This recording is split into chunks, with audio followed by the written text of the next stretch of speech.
Okay, well the first stage of the painting process will be the laying on of the background colours and of course the sky.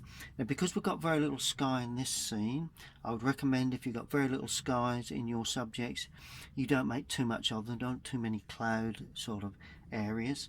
So what I'm going to do with that, I'm going to be very loose with this. The looser you start with the washes initially, the looser the painting will come up, a bit more of a looser style. I do prefer to paint with a looser style these days. Don't like getting too tight. I'm actually going to paint around the building and down into some distance area at the back there. So either side. I'm going to have the most distance area there, I think. That's my initial thoughts. Now the sky is blue. Well, I'm going to use cerulean. Let's just see. We've got the light. I'm going to have the light coming from the left. So and a bit more at the front really. So it's going to be sort of like a muted shadow work. So I'm going to have some nice bit of cerulean there. We have a little bit weaker area of cerulean there. And I'm going to have another area there that's going to go round the chimney pot, because that chimney pot and chimney stack is actually nice and red and blue marry particularly well together, like that. And other than that, I'm going to introduce a little of the pinky red, the alizarin, because we've got that in the scene itself, in the building.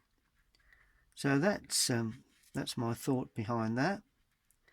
Nice bit of alizarin with a bit of that blue in there, just to introduce a bit of red into that sky area.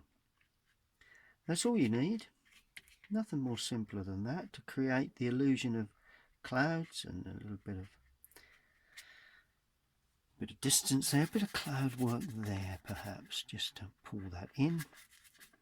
Bit of weak cloud, and then as we come into the lower area, we add a little raw sienna to that to try and give a bit of sort of soft, a bit of warmth again to this lower area.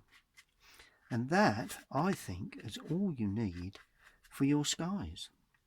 Well, for this particular subject, I think that will work very well. Now I'm going to have a right, while I'm doing this, I'm going to paint a bit of distance in here. So I'm using the cerulean blue again. I'm adding a little raw sienna with that. It's got to be plenty of cerulean, so it's nice and blue, particularly around the top. Still not blue enough for me. There we go. There we go. And we bring that up into that damp area. That then gives us a sense of depth of distance. Go right behind that. There's a wicker fence there, so I'm going to put that in. Got to watch I don't get too tight with this. When I'm working on commissions, it's so easy to get a little bit too tight and don't allow the initial looseness of my normal style to come through. So I'm hoping that I can do that. Top of that wicker fence, one, two little darker areas there. So I've got a bit of depth to that area there, and then we just come down. Maybe this will be darker later, as far as the fence, purely because I wanted to get that that softness. So while the sky was drying, I decided to drop that in, so we've got a nice bit of soft depth that side. Other than that, it's a matter now of putting in right, now the building is pink, nice pinky colour. So let's get in the pinky colour. Well, alizarin crimson is my pinky red. Do I need to mix any other colour with that? Let's put that on the roof first and just see. Probably not. In a looser sort of fashion. Ah, well, there's a bit flipped up into the sky. Look at that. That's a shame. Never mind. We don't worry, do we? Do we worry? No. No, we don't worry.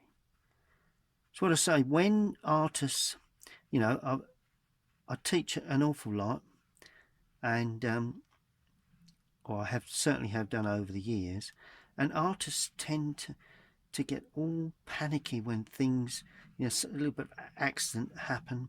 But leave that, allow that to dry. We'll have a look at that at the end, but I don't think it's going to cause me any major problem.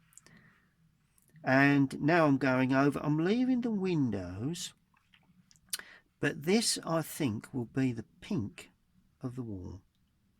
Lovely sort of, what do they call it, Suffolk pink. I know it's in Essex, but there you go. And we do the same this side, really.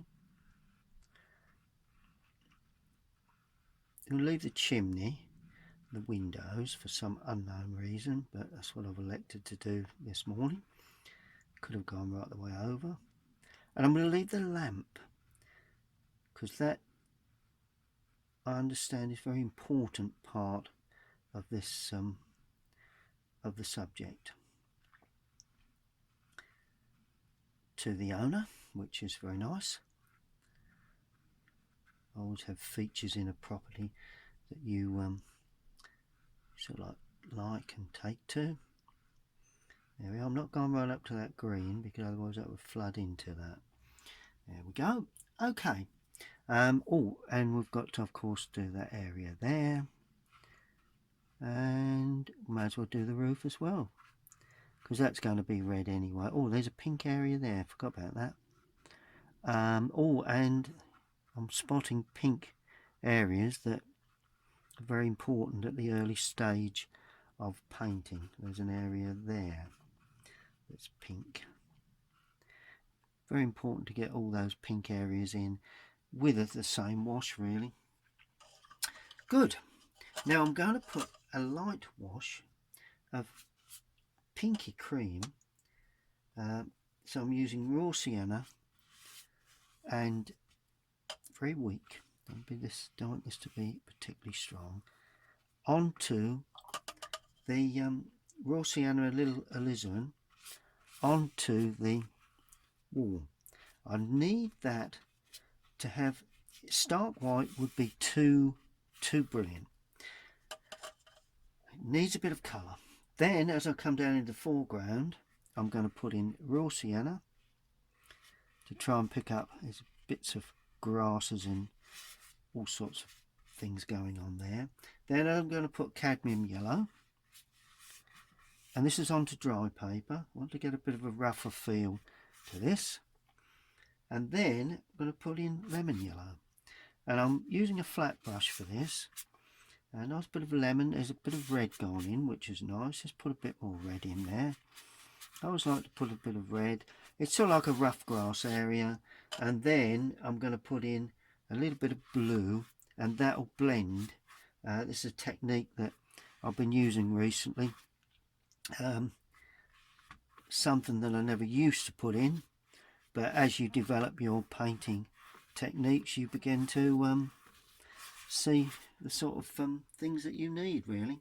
And that is the first stage of the painting process. Well, that is completely dry now, all nice and completely dried off. Just checking that we've got focus okay. Good. Okay, well, the next area, I recommend when you're looking at buildings, paint the sky first, then put some colour on the overall landscape. I've actually picked up a little bit of depth first there, but that's fine. That's good because it was still nice and damp. And now it's completely dry. I've got the grass that sits on. Now I'm going to concentrate on the house itself, or the cottage itself. Now it's a lovely old cottage. It has very red tile work, the old typical tiles you see quite often in Essex, and I'm going to use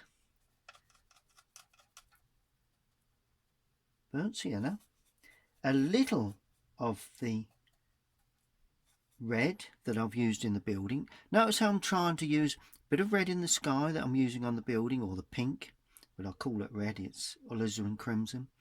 Then I've used the pink on the building. Now I'm using a bit of that within this to get the colour that I need for the tiles.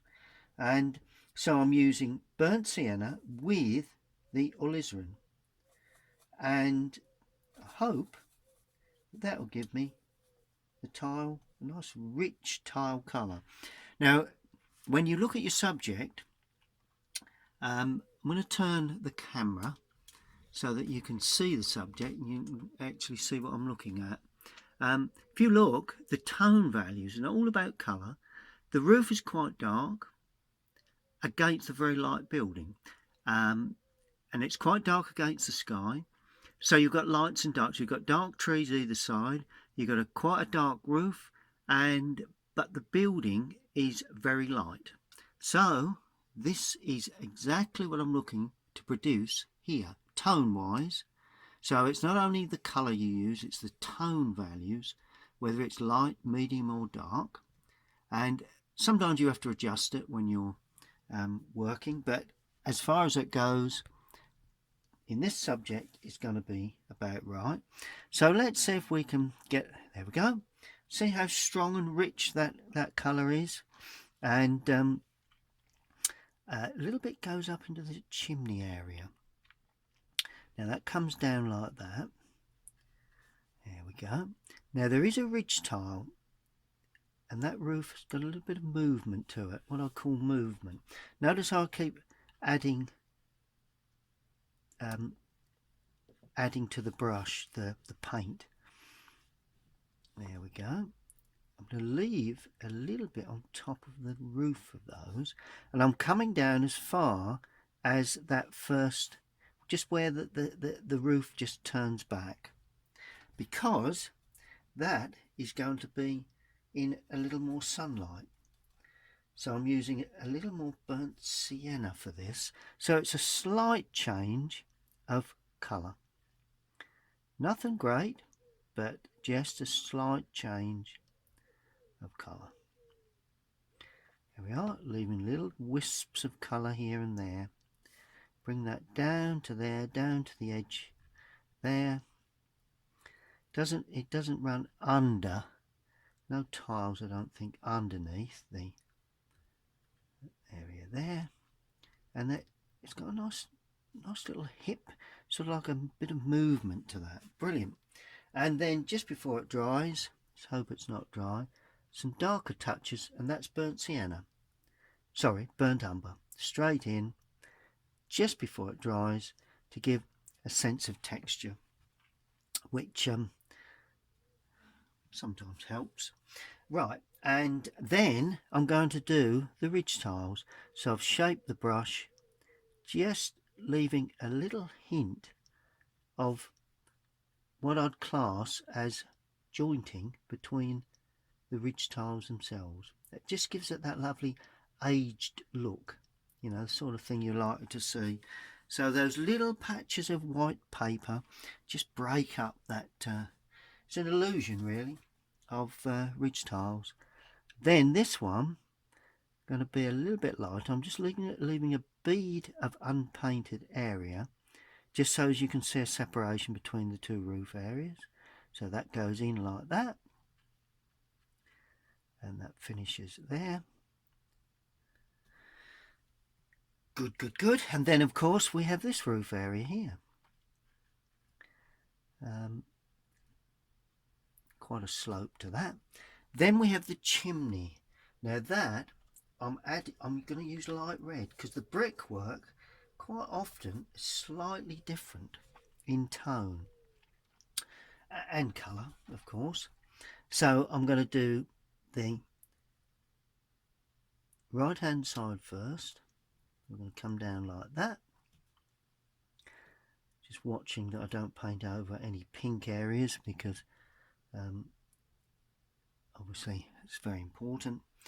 Then I'm going to slightly weaken it and do the other side.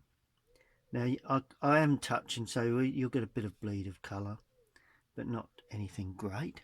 And then, of course, that red brick, there is a red brick area that runs along the bottom of the building, and in amongst that we've got some little pots and flowers and bits and pieces going on. I think that that goes round the base of the just watching that I go around the pots or anything that's standing in front there, and that goes right the way through. Yeah, we can see it above the wall there, and it's straight on along the top. That's what I've got to watch out for, but it's uneven where we've got a little bit of planting and what have you. There comes right the way down, and that's the finish of the that's where the wall starts. Good. Okay, that's brilliant. Now I'm going to get the chimneys in. I'm going to use a pointed brush here now. Now we've got a lovely red chimney, so I'm using plenty of alizarin for this. So we've got a nice red chimney there. Nice to have a good old red, and we're going to have another one there. I'll leave some little patches of white, and then we've got sort of like a cream, so we use raw sienna for that. There we are, just to ring the changes. Nice bit of variety to that. That's good. Okay, no problems with that. Now we're going to look at the window frames, and we use a brush that points, and all the dark areas, the black areas on the building. And for that black, I'm using ultramarine and burnt umber. So I'm not using Payne's grey or any other colour for this. Ultramarine, burnt umber. That's it. It's nice and black. Well, it's not black really. I don't want it to be black. It's got to be a warm grey. Okay, where do we put that? Well, there is a small bead of black boardwork under the overhang there. So that's going in. It's just the boards that support the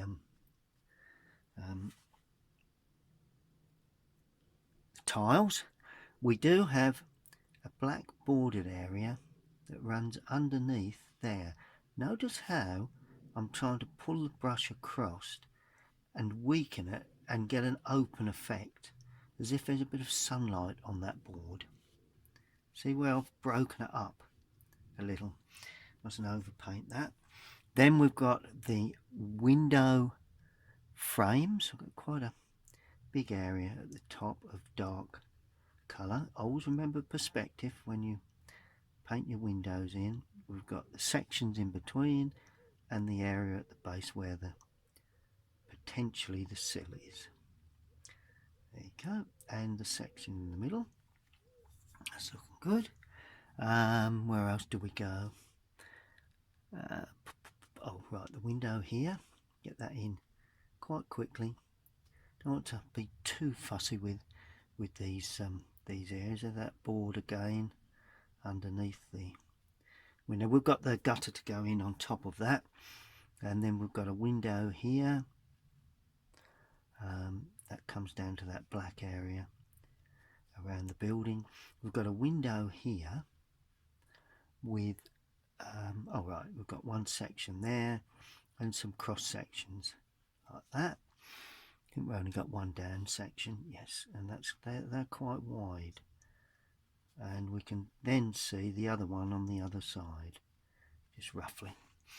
Good. I'm trying to get these in fairly loosely, and of course the good old lamp. We must get that in its original state. It's very important to the to the customer that goes in, which is nice. I like lamps. I like to paint lamps, give character to these old buildings. And that comes down like that. It widens at the base, a little bit wider support at the base there. And then we have one of those cross-section bars that we quite often see. But that's looking good. Yep, so far so good. Okay, well, we've moved on a little, but one thing I would like to put in, I've just put in the base of that black area that surrounds the base of that building, just going to make a bit more of a browny bluey grey, a little bit lighter, not too light, because I want to paint that bird detail on the roof there. I would presume it's an important feature, so it's something that will need to go in. Just hinting at it there like that. Yeah, that's okay. There's just a little bit of cowling on the top there. I think I might be getting a little bit too fussy with this now, which I shouldn't do, because it's got to be a little bit on the loose side. Right you are. Now I'm going to go in with the ultramarine and burnt umber again, and this time a little bit more brown in the mix, and I'm going to paint the porch, lovely old porch area. So although it's black, I've just slightly changed to a more brown black, what I'd class as a warm black, rather than that cold black, which is purely to get just one or two little things going on down there, just to ring the changes really. A little bit more water in the mix when I come to paint the frontage. It's perhaps too weak, strengthen that up. And there is board work here, so what I'm going to do to show that off, I'm painting across. There's a section either side there that comes down, then there's the door frame, but overall it's quite dark. Now I'm going to paint around. There's another little lamp there. I do like leaving these lamps. There is a hanging basket, but I suppose we could always put that in at a later date, but I'm leaving that out at this stage, and I'm just trying to create the illusion of boardwork on that porch, which oh, and there's steps. There we go. Just got to give that impression of steps running up to the door. Good. That's pretty much gone in pretty good, I think. All looking good to me. Now the windows. Basically, if you've got dark frames, basic principle I use when I'm painting, you use lighter window glazed areas. If you've got light frames, the glazed areas always look much darker.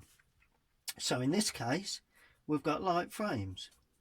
Sorry, we've got dark frames, so we need light glazed areas. And I'm going to use a little bit of dull blue for this, just as if they may, because we're looking up, possibly they do reflect the sky, so it's slightly on the bluer side. This one could be slightly blue too, but these are going to be, well, let's make them all that sort of hint, that sort of hue. You know, it seems to work. So, and notice how I'm leaving some little patches of white too, not making too much of that, the one behind the lamp, because the lamp is very important, and that needs to stand forward from that window. Good. So that's the windows and the frames in. One or two little bits and pieces to do to that, but overall it's looking quite good. Not quite finished this window yet. Let's just get that in. There we are. Lovely. I think that's about it. Oh, let's do the lamp. While we're doing windows, we'll do the lamp. Well, what I'm going to do for the lamp, I'm going to put a very weak raw sienna into the right hand side, the left hand side, sorry. In actual fact, I'm going to have light coming from the right. So the light is going to be slightly on the front, but mainly on the side. So that's, I've just made my mind up, should have sorted that out earlier. So I've used a raw sienna down the left, but left pure white on the right, just to give a glazed effect. Right, now we're looking for burnt sienna. We've got that, it's like a wicker fencing there. It's quite dark actually, so let's darken that off a tad. Don't want that to highlight. Let's put a bit of burnt umber to that. There we are. We don't want that highlighted too much. And of course, if it goes behind this area, then we've got to show it within the trellis work that we can see. So you'll see little patches of that in the trellis work. We can do a bit of lining to that, and then the more grey, brown, sort of more brown really, it's not really grey, areas of fencing. You've got the posts like that. They are richer than that, but that's not important. It's the building that's to me more important than any of the other areas. Then we've got the sections of posts standing up. Just watch it don't go down onto the there we go, onto the wall. Don't want that to go onto the wall, and just put them down like that. Really, I'm going to do the bits in between very shortly. Just give that. It's just, you know, it's all about hinting. Watercolour painting is about hinting, not painting everything you see. Good. Now I'm going to do, while I've got this black colour still in my palette, or very dark, I keep saying black, but don't like black, it's more of a grey. I'm going to paint in the little gate. I thought that was quite an interesting little feature. As much as you go up, there's a bit of perspective. Notice the perspective on that. What have we got? Oh, that's quite dense, but we've got a bit of open work to the top. There's a lovely old little gate, and it gives you entrance. You think, yeah, I'll go in there. This will be a little bit darker in shadow, and you'll feel as if you need to go around the corner and up into the just a little bit of detail there, and a little bit of detail. Not quite sure what those are, but no doubt the owner will know perfectly well. Good. Okay, we'll allow that to dry.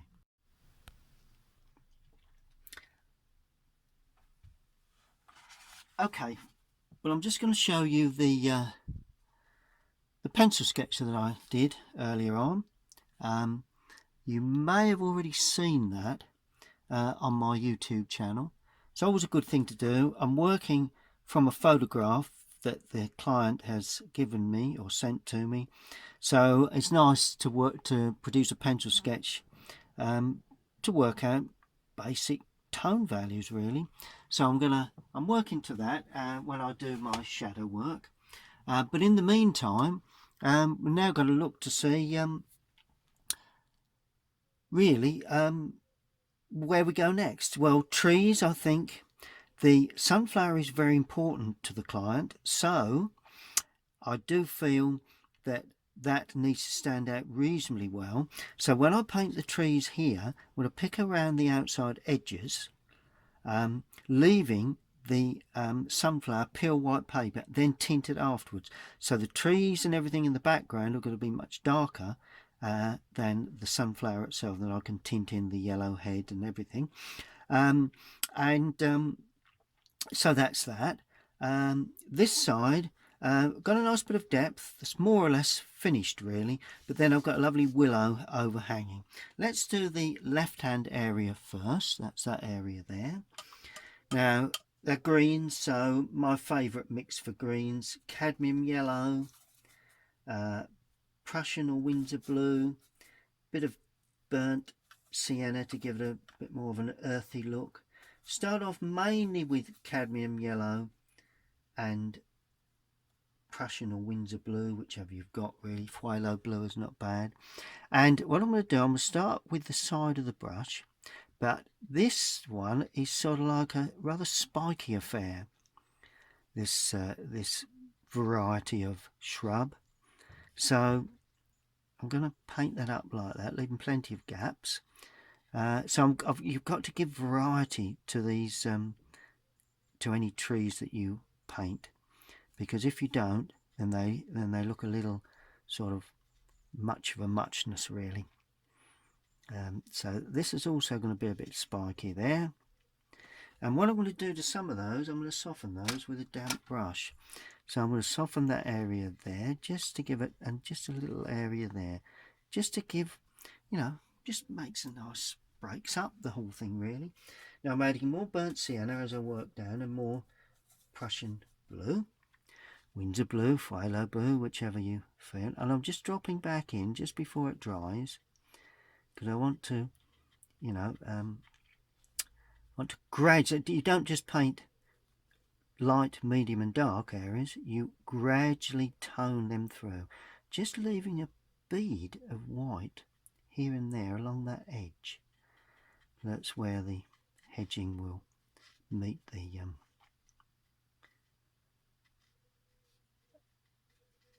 roof.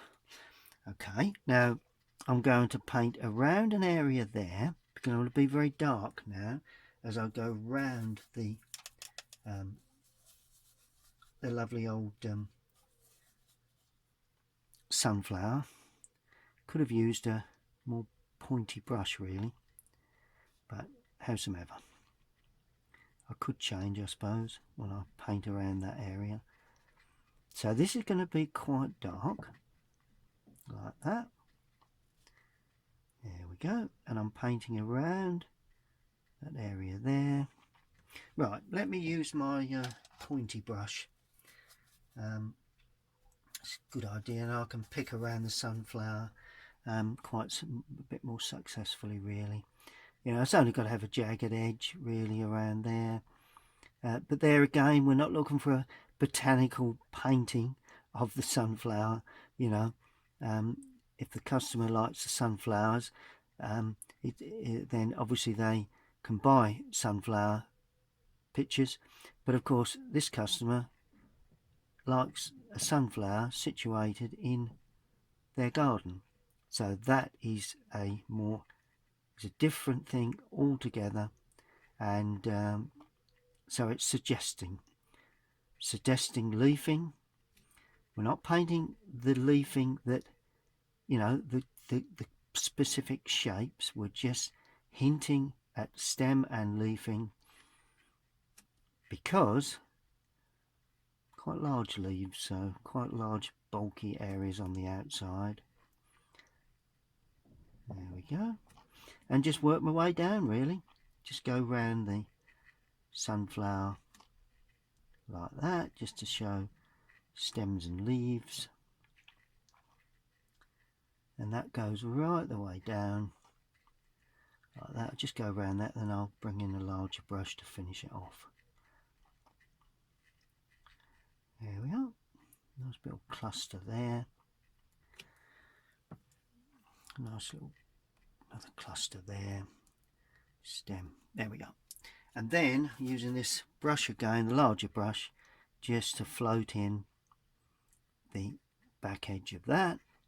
And then I'm coming down to there. If you notice, I've left an area there. There's a reason for that.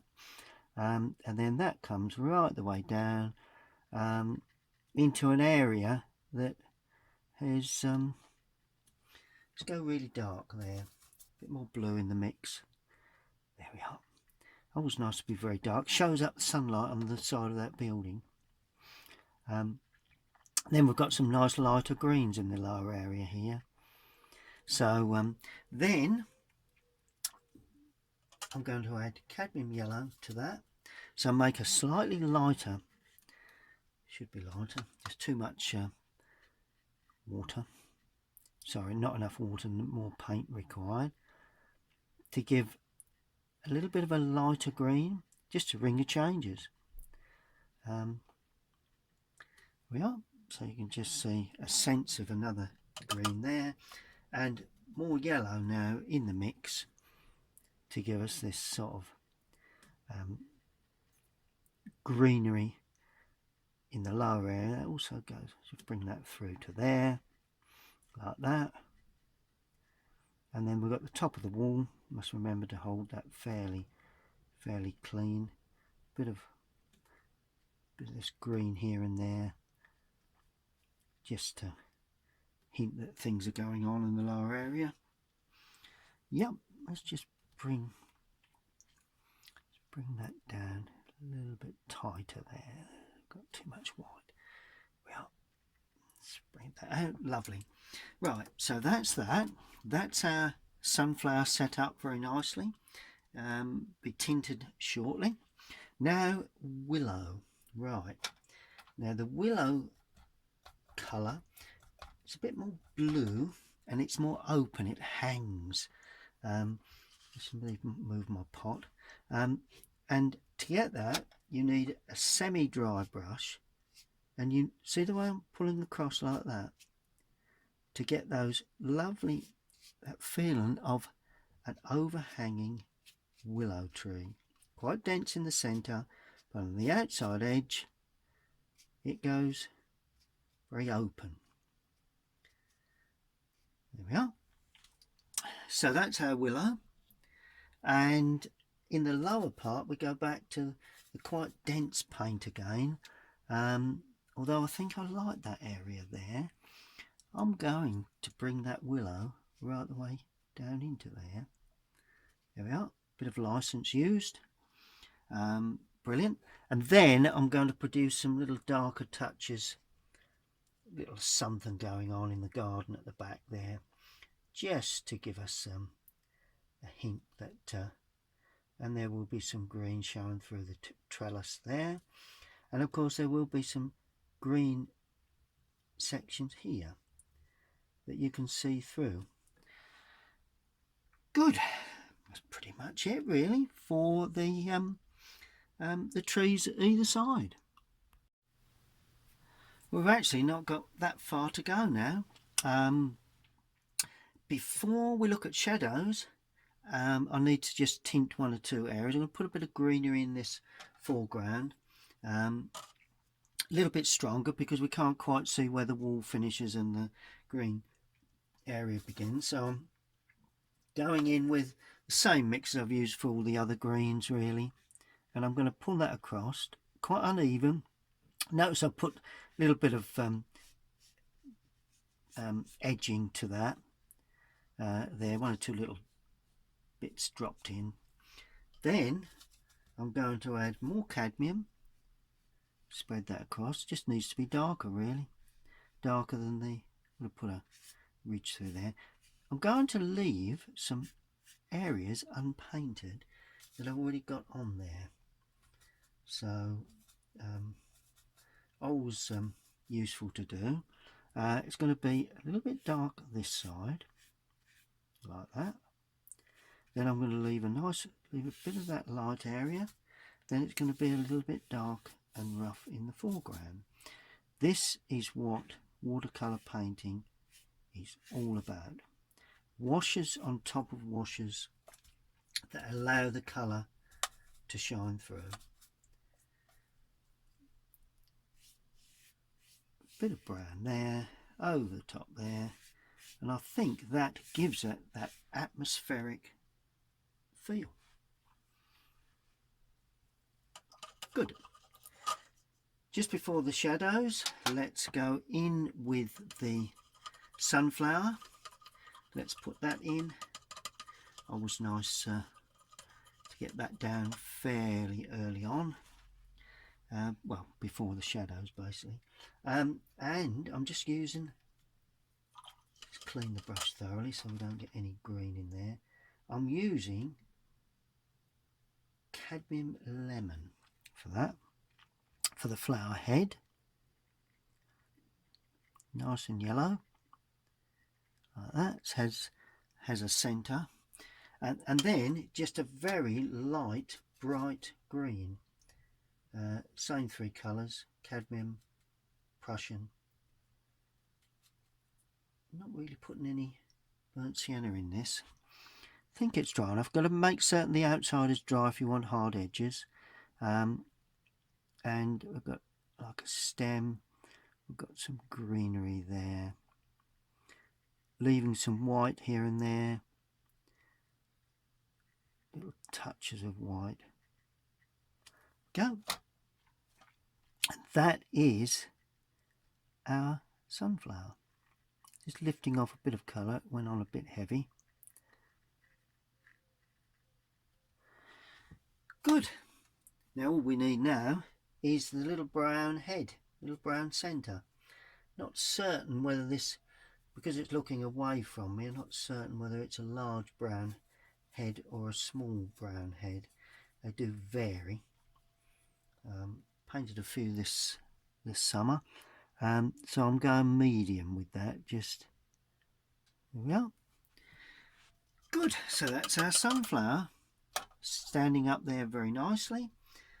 Just notice a little bit of, just before we paint shadows, just notice a little bit of the pink I've not filled in.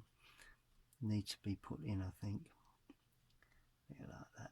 There we are. That'll tone back. Good, good, good. That works quite well. Okay, now we're looking at shadows. Now, when you think of shadows, just one other thing. Not put a path in here. There we are. Bit of colour on the path, bit of brown. Right.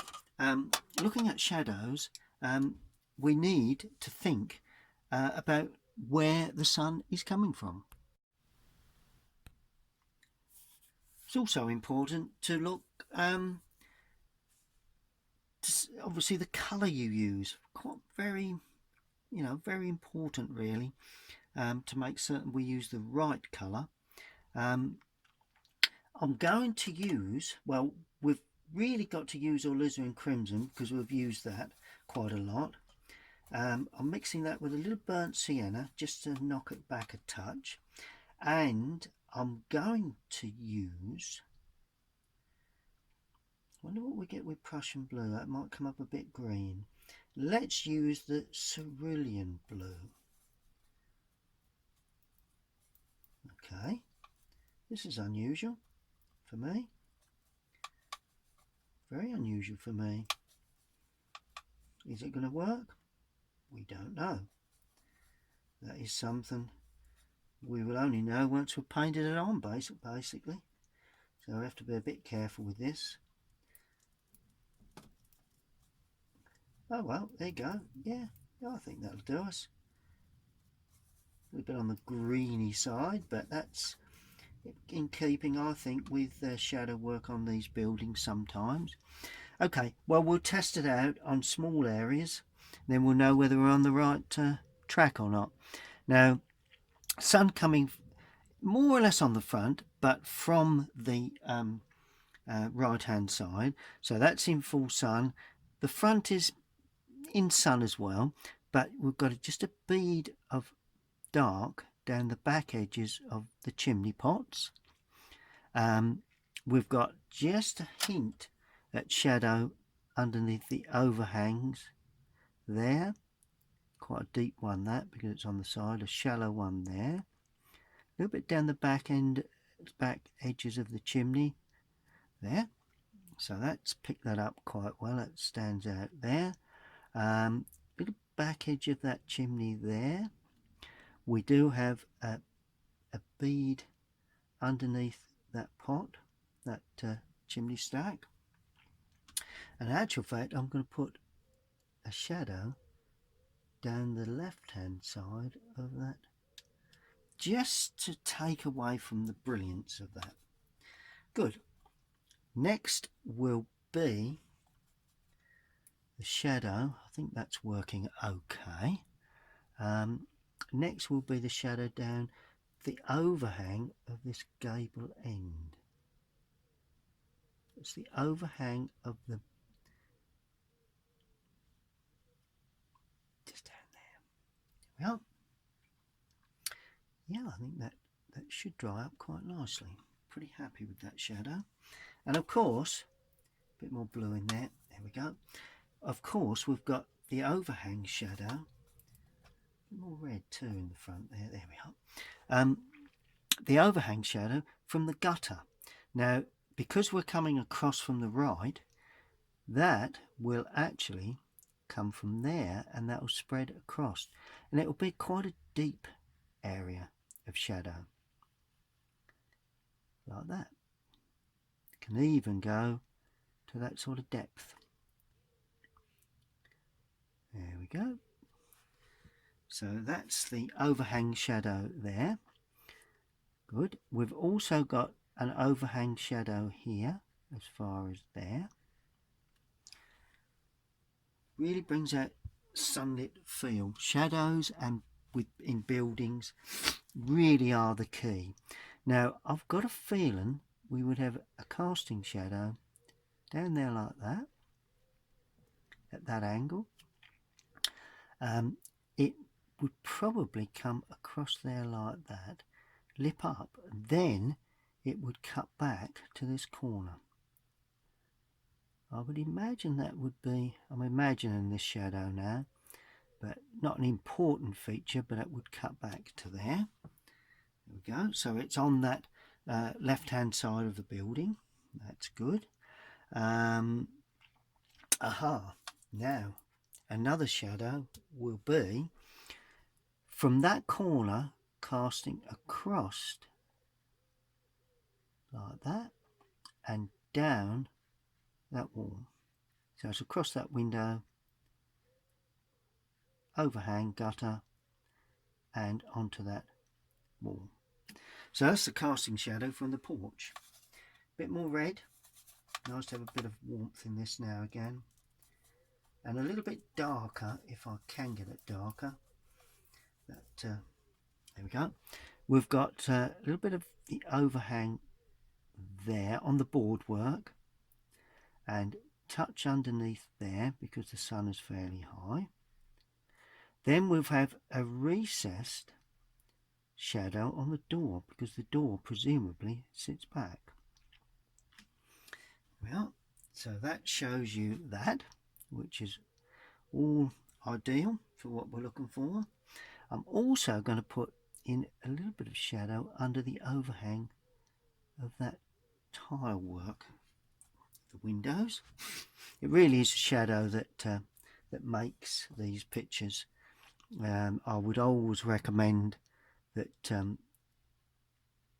that you pay attention when observing buildings of where shadows would be appearing and where they would actually be onto windows and doors, and a little bit across the top, a little bit down there, a bit underneath there perhaps, certainly a little bit under there and down that door area there. Good. That's looking good. Just indicate, can I indicate with the side of the brush where these steps are perhaps? There we are. That's just brought those out into action, and a little bit down the back end of that. It's a form of I think it's a wood carving, that, not sure, but pretty much a feature, so it's got ought to go in really. There we go. Brilliant. Got that lovely sunlit effect that that I was looking for, and there's a bit of an overhang here, so I'm putting that little bit of shadow there. Nothing much there going on. Good. Oh, and of course a bit weaker now, don't want too much of this, but that willow not certain whether it's in front or not, but what I'm going to do, I'm going to use a bit of artistic license and just bring a little bit of shadow onto that, just a hint at, may not be that tree, it could be another tree or hedging bush out of picture, but it's always nice to have that in it. And I'm just putting it in between the trellis work there, like that, and of course the sections between the trellis, the fencing, and may as well put it there as well, just shows you what we've got there. And then this will be in slight shadow, like that, nicely depicts that quite nicely. And there will be a shadow where the wall comes across and the gate. Nice little bit of entrance there. That's good, that's looking pretty good to me, quite pleased with that. Now I'm going to let that dry and sit back and see anything else I need to do in the final stages. Okay, well, I've had a few moments to sit back and see what else I need. One or two bits and pieces that are quite important. Not a great deal. I do need a little sharpening up of areas. Now I'm using burnt umber with a little ultramarine, and I'm just going to sharpen up. You could argue that's the gutter. You could say it's just a bit of board, but either way, I'm just putting in a little darker line underneath that, just for enhancing the shadow, really. That's all I'm doing, enhancing the whole feel of the, just sharpening up areas. Bit there too. Oh, a bit just showing where there is hinting at the boardwork, the door, the window, where the door frame sits. It just gives that addition to the whole thing.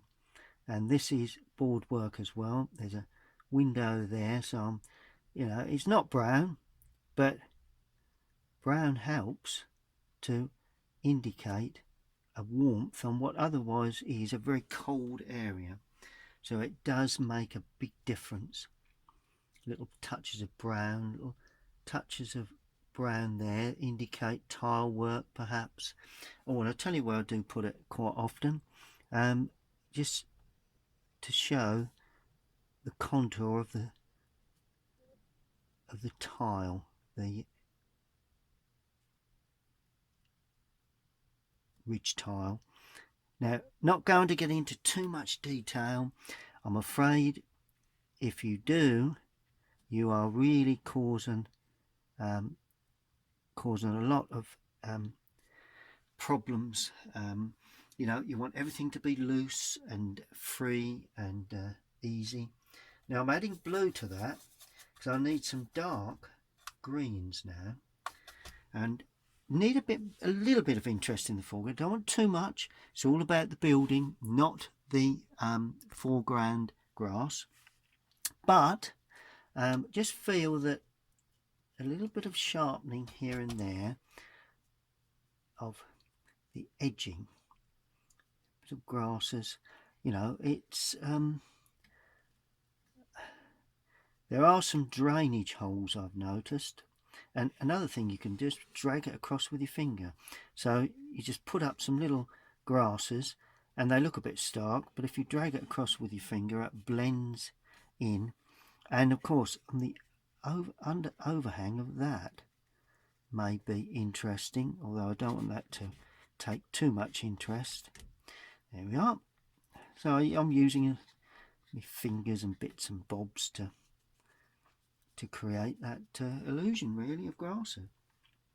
Then, with the point of a brush, I noticed an artist do this, and I thought, why are they doing it? Well, there wasn't a real reason, but it was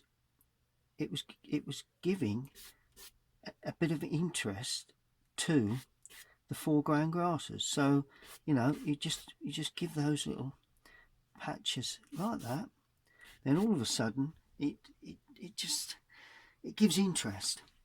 Now finally, don't think there's much more required. Ooh, let's add a bit more brown now. Just want to show some little touches of things going along. That will be nice if we can just see the top of that wall. Now it's not white, sorry, it's white, but if you put some little edges like that, all of a sudden you can see the corner of that building. Places where it doesn't need it, but there will be places that do need it. Oh, and there's some pots there that are quite dark, a little bit of shadow there. Oh, down the edging here, always nice to have a nice edge on there. One or two little bits of carving there. Okay, we've got to be there, haven't we? Let's take the surround off and see what we've got. Okay, well that just about does it, I think. All that really remains is for me to put my signature on there. Always very important thing to do. Don't want it to be too dominant. I'm going to put it down in this bottom right hand corner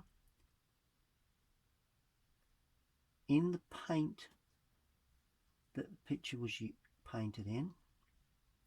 So I say, always an important thing, always stress that, for authentic reasons, I suppose. Good. Well, that really is the completed building.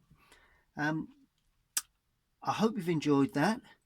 For anyone out there that is looking to have a nice watercolour of their cottage or building or particular scene really, then please get in touch.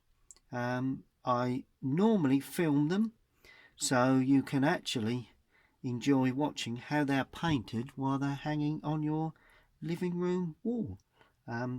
So stay tuned to my YouTube channel. Please subscribe. I need subscribers. And those of you that do paint, get those brushes wet. Thank you for watching.